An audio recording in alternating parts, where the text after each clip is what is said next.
Skuldgevoelens kan jou lewe ruïneer. Dink maar net wat 'n negatiewe effek skuldgevoelens op jou lewe het. Ek en jy is baie keer geneig om mense te vermy teenoor wie ons verkeerd opgetree het. Ons vermy baie keer ook God en wil nie met hom daaroor praat nie, want ons is bang vir sy reaksie. Ons raak baie keer aggressief en geïrriteerd. En dit is asof ons wegkwyn. Asof die depressie net te swaar word. Daar is 'n gedeelte in die Bybel in Psalm 32 wat ook praat oor skuldbelydenis.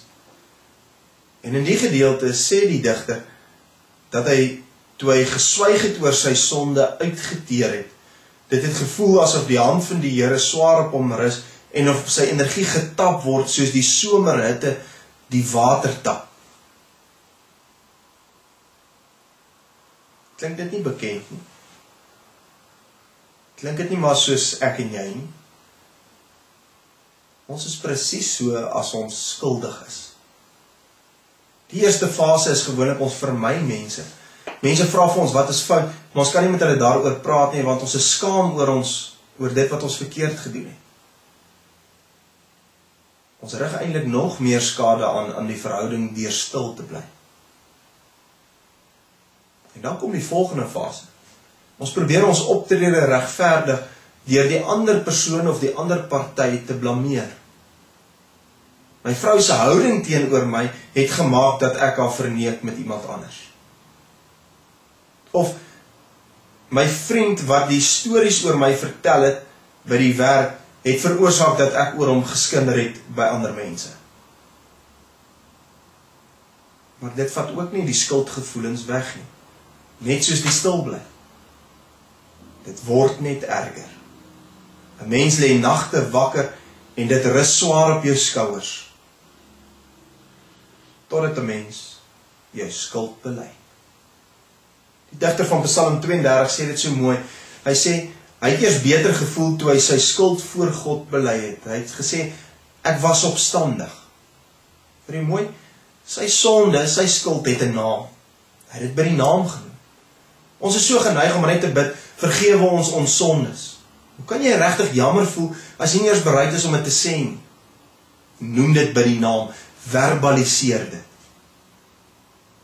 En dan die ander ding, die woordjie ek. Ons is so geneig om te sê, jy het dit en dit verkeerd gedoen, daarom het ek dit gedoen. Nee, ek aanvaar verantwoordelikheid vir my optrede. Ek is jammer. Ek het dit en dit verkeerd gedoen. Ja, dit kos moeite. Ja, dit kos opoffering om jou skuld te bely. Maar ons is nie gemaak om hierdie skuldgevoelens saam met ons te dra nie.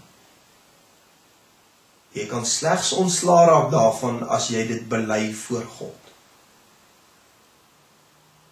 As jy vir God erken dat jy verkeerd opgetree het. Ek het dit en dit verkeerd gedoen.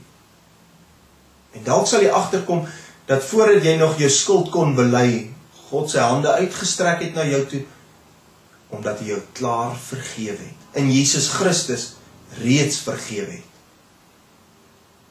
En dan word mens bereid om ook jou skuld teenoor ander te bely. Ja, dit maak mense partykeer seer, maar dis die enigste manier hoe die proses van heling kan begin. Bely jou skuld. En jy sal voel dat jy bevry is. Dis soos wanneer jy jou pa se kar dalk gekrap het toe jy nog op hoërskool was. In die begin vermy jy hom, jy wil nie met hom daaroor praat nie, want jy wil nie hê dat hy moet uitvind nie. En dan op die ou end sê hom daarvan. Jy kry waarskynlik 'n pak slaag, wel dit is wat in my geval gebeur het. Maar dan voel jy beter, want hierdie ding wat op jou skouers gedruk het, is af. Hierdie juk is gelig van jou af. Jy is bevry van hierdie leuen wat jy gelewe het. Bely jou skuld en jy sal bevry voel. Praat met God daaroor. Noem dit op die naam.